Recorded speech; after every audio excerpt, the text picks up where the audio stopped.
બાભર શ્યામ hotel પાસે જે અસામાજિક તત્વોએ ખડોસણના ઠાકોર સમાજના 3-4 યુવાનો ઉપર જે હુમલો કર્યો એ પૈકીના 2 જણાને ત્યાં ધારપુર હોસ્પિટલમાં એડમિટ કરવામાં આવેલ છે અને બીજા પણ સારવાર હેઠળ છે.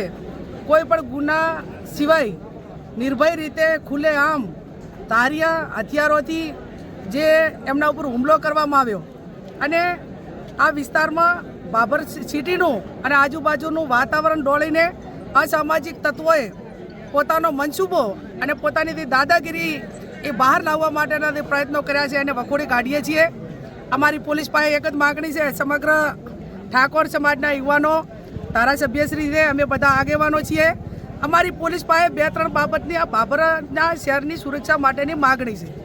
માગણીમાં મુદ્દા નંબર 1 કે આ અસામાજિક તત્વો એ તમામ દારૂનો ધંધો કરે, જુગારનો ધંધો કરે, ગાડીઓના હપ્તા ઉઘરાવવાનો ધંધો કરે, વેપારીઓ પાસે ખંડણી ઉઘરાવવાનું કામ કરે. અનેક પુરાવો છતાં પોલીસ એમની સામે કાર્યવાહી કરતી નથી ને એટલા માટે કરીને એ પૈસામાં ચકચૂર બનીને જ્યારે એમનાથી પૈસા ઘટે ને સુવિધાઓ પૂરી ના થાય ત્યારે આ પ્રકારની બદલીઓ કરવાના પ્રયત્નો કરે છે. એટલે આને ડાબે નંબર 2 ગ્રામ્ય વિસ્તારમાં ભણવા આવતી દીકરીઓ 1% પણ સુરક્ષિત નથી. 2 નંબરના બાઇકો લઈને સતત યુવાનો અસામાજિક તત્વો એમની સામે રેકિંગ કરીને ખરાબ ધંધા કરવા માટેના પ્રયત્નો કરતા હોય છે. બીજું, આવડો મોટો ઠાકોર સમાજ હોવા છતાં જો એ સમાજને જેમ ઢોર જુડે એમ નિર્ભય રીતે બેફામ રીતે મારતા હોય તો બીજા ગરીબ સમાજો એ કઈ રીતે બાબરની અંદર રહી શકે ને એમને કઈ રીતે આપણે એમને પ્રોટેક્શન આપી શકીએ એ પણ અમારી પોલીસ પાસે માગણી. બીજું કે આ ઘટના બની એ ટાઈમે બાબર ટાઉનની પોલીસ અહીંયા હાજર હશે એને પોઈન્ટ આપેલો છે તો પોલીસે પોતાની જે જવાબદારી છે એ શા માટે કાર્યવાહી ન કરી?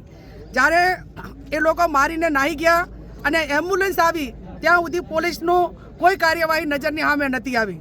બીજું, બજારની અંદર હોન્ડાથી લીધેલા બાઇકો હોય, બીજું અન્ય ઉઘરાણી હોય તો જે તે એજન્સીઓને કરવાની હોય, પોલીસને કરવાની હોય, એના બદલે અસામાજિક તત્વો એ આ વારંવાર હોન્ડાવાળાના બાઇકવાળા પાસે હપ્તાને ઉઘરાણી કરાવતા હોય છે અને એના હિસાબે અવારનવાર આ બબાલું થતી હોય છે. એટલે આ કેસમાં અમારી ગંભીરતાપૂર્વક પોલીસ પાસે માગણી છે, તમામ આરોપીઓને પકડીને જેલને હવાલે કરે અને જેમ રાજ્યના ગૃહમંત્રીએ કીધું કે અસામાજિક તત્વો જે તે ટાઉનમાં છે એનું વરઘોડું કાઢવામાં આવશે. તો આ તમામ આરોપીઓને પકડીને શ્યામ હોટલે જ્યાં ઘટના બની ત્યાંથી કરીને પોલીસ સ્ટેશન સુધી એનું વરઘોડું કાઢવામાં આવે અને એમના સામે કડકમાં કડક કાર્યવાહી કરીને એની સાથે સંકળાયેલા જે વોટ્સએપ ગ્રુપો છે એ વોટ્સએપ ગ્રુપો મારફત વારંવાર મેસેજ કરીને ટોળા ભેગા કરીને એ ક્યારે સામૂહિક હુમલા કરે છે. તો આ કઈ રીતે બંધ થાય આ બાબતની માગણીઓ એ અમારી પોલીસ પાસે છે. અત્યારે અમે બધા જ બજારમાં મૌન રીતે ચાલીશું. બજારના વેપારીઓને વિનંતી કરશું કે બજાર બંધ રાખીને અમને સમર્થન આપે અને કાયદો અને વ્યવસ્થા જાળવાઈ રહે એ રીતે શાંતિમય રીતે પોલીસ સ્ટેશન થઈ અને અમે અમારી માગણીઓ મૂકીશું.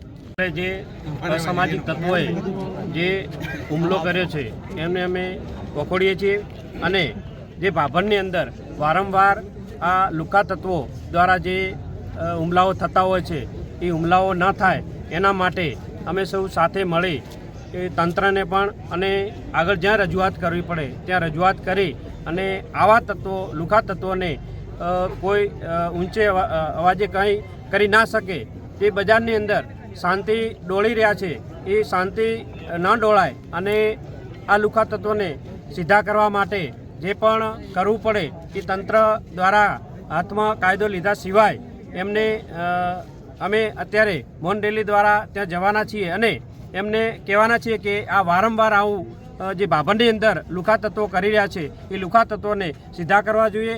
જે બીજા પણ અન્ય ધંધાઓ ચાલે છે 2 નંબરના એ પણ બાભરની અંદર તમામ ધંધાઓ બંધ થવા જોઈએ અને જે પણ આવા ને સપોર્ટ કરી રહ્યા છે એ લોકોને પણ કહેવા માગીએ છીએ કે અમને સપોર્ટ કર્યા સિવાય આ લુકા તત્વોને કાયમી માટે નાબૂદ થાય એવું અમે તંત્ર પાસે માગણી કરી રહ્યા છીએ. ગઈ તારીખ 30 એપ્રિલે ભાભર ટાઉનમાં બપોરે એક નાનકડો ઝઘડો થયો હતો. આની અદાવત અને એમની 2 પરિવાર વચ્ચે એક જૂની અદાવત પણ છે. આ અનુસંધાને સાંજે 6 વાગ્યાની આસપાસમાં એક ઝઘડો થયો હતો જેમાં 2 ટોળા વચ્ચે માથાકૂટ અને મારપીટ થઈ હતી. પોલીસે જ્યારે ખબર પડી, પોલીસે તરત જ જગ્યા ઉપર પહોંચી ગઈ અને જે દર્દીઓ હતા એમને સારવાર માટે પાટણ અને મહેસાણા હોસ્પિટલમાં મૂકી દીધા હતા. તરત જ પોલીસે જગ્યા ઉપર ક્રાઇમ સીન કોર્ડન ઓફ કરીને આગળની કાર્યવાહી માટે પીઆઈ સાહેબ ફરિયાદ લેવા માટે પાટણ હોસ્પિટલ જઈને ફરિયાદ લેવા માટે ગયા હતા અને 307 એટલે ખૂનની કોશિશ અને નવી બીએનએસની કલમ એટલે 109 આના મુજબ પ્લસ રાઇટિંગની સેક્શનો નાખીને ફરિયાદ કરવામાં આવી છે. એમાં અત્યારે 9 નામજોગ આરોપી છે અને બીજા 20 થી 30 અજાણ્યા ઇસમો જે ટોળામાં હાજર હતા એમના નામ જે આગળ તપાસમાં ખોલવામાં આવશે. હવે એમાંથી 9 આરોપીઓમાંથી 2 આરોપીઓ ઓલરેડી પોલીસ કસ્ટડીમાં છે અને આગળ બીજા જે બાકી આરોપીઓ છે એમની શોધખોળ માટે એલસીબીની 2 ટીમો, એસઓજીની 2 ટીમો, સ્થાનિક પોલીસ, એએસપી ઓફિસની ટીમો તમામ કાર્ય કરી રહી છે અને તરત જ એમને પણ અરેસ્ટ થઈ જશે. હવે બનાવ બન્યા પછી કોઈ અનિશ્ચિત બનાવ ના બને એના કારણે દિયોદર ડિવિઝનના તમામ પોલીસને બોલાવીને ભાભર ટાઉનમાં એક સરસ બંદોબસ્ત ગોઠવવામાં આવ્યો છે અને અત્યારે માનનીય એમપી સાહેબ, એમએલએ સાહેબ અને સમાજના તમામ આગેવાનો તરફથી અહીંયા આવેદનપત્ર આપવા માટે એક રેલીનું આયોજન કરવામાં આવ્યું હતું. એમના આવેદનપત્ર આપ્યું છે અને અમે પોલીસ તરીકે અને બનાસકાંઠા પોલીસ અને શ્રી એસપી અક્ષયરાજ મકવાણા સાહેબ તરફથી એમને આશ્વાસન આપ્યું છે કે અમે ઝડપથી એમની ઉપર કાર્યવાહી કરીશું અને આ અસામાજિક તત્વો પાસે કોઈ ગેરકાયદેસર સંપત્તિ હોય, કોઈ પાણી કનેક્શન હોય, વીજ કનેક્શન હોય તો આ અનુસંધાને પણ એક્શન લેવામાં આવશે. અત્યારે આપણે હું બધાને અપીલ કરીશ, તમામ ગ્રામજનોને, ભાભરના ગ્રામજનો અને બનાસકાંઠાના તમામ ગ્રામજનો અને સમાજવાળાઓને કે આપ કોઈ પણ કાયદો અને વ્યવસ્થા જળવાઈ રહે એવી રીતે જ આપ આપનું વર્તણૂક રાખશો. કોઈ પણ કાયદો હાથમાં લેશે નહીં.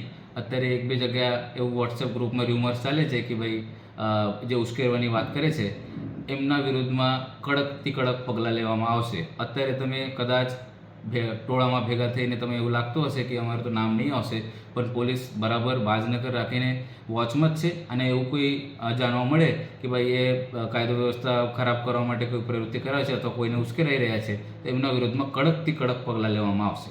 ધન્યવાદ. ગઈકાલે જે હાઈવે ઉપર બબલથી ખડોસણ ગામના 7-8 માણસો આવ્યા, ઇકો ભરીને તારીયા લાકડી ધોકા લઈને આવ્યા, જે દરબાર ઉપર હુમલો કર્યો એ વખોડો લાયક છે. અત્યારે આ ત્રીજી ચોથી વખત ભાભરની અંદર હુમલો કરવા આવ્યા છે અને આજે અત્યારે 250-300 માણસોનું ટોળું ભાભરની અંદર દુકાનો બંધ કરાવવા ફરે છે. ધારાસભ્ય, સંસદ સભ્ય બધે ભેગા ફરે છે, બળજબરીપૂર્વક ધોકા લઈને વેપારીઓને કે દુકાનો બંધ કરો અને હાઈવે ઉપર જેટલી શાકભાજીની ફૂટની લારીઓ છે એ ઊંધી મારી દીધી છે. એટલે આ અસામાજિક તત્વો એ છે એ એવું કહેતા હતા કે ભાભરની અંદર અસામાજિક તત્વો છે, ભાભરની અંદર અસામાજિક તત્વો કોઈ નથી. અત્યારે તે સંસદ સભ્ય, ધારાસભ્ય ખુદ ભેગા ફરી રહીને આ બધો ધંધો કરાવેલા છે. બરાબર કે તમે ધંધા બંધ કરો, વેપારીઓને આખી ભાભર બંધ કરાવે છે. હું નગરપાલિકા પ્રમુખ ઉભા બોલું, મારી પાસે અત્યારે આખો ગામના ભેગા થઈને આવ્યા, બધા ધંધાવાળા બધા આવ્યા છે. ધંધો બંધ કરાવીને જે એમને ધંધો કે બંધ કરો ન કે ધોકા પડશે આ રીતે ખોટું એ લુખા તત્વો એ કરેલા છે. સંસદ સભ્યના ધારાસભ્ય બંને ભેગા છે, આખો સમાજ 250-300 માણસો ભેગા ફરેલા. એટલે મારી એસપી સાહેબને પોલીસ ખાતાને વિનંતી એટલી છે કે તમે આ ભાભરની અંદર જે અનબનાવ ના બને એના માટે હું વિનંતી કરું છું કે તમે આના માટે કાયદેસરની કાર્યવાહી કરો. જે પણ ગુનેગારો એને સજા થવી જોઈએ. અમે કોઈ નાત જાત ભેદભાવ ના હોય.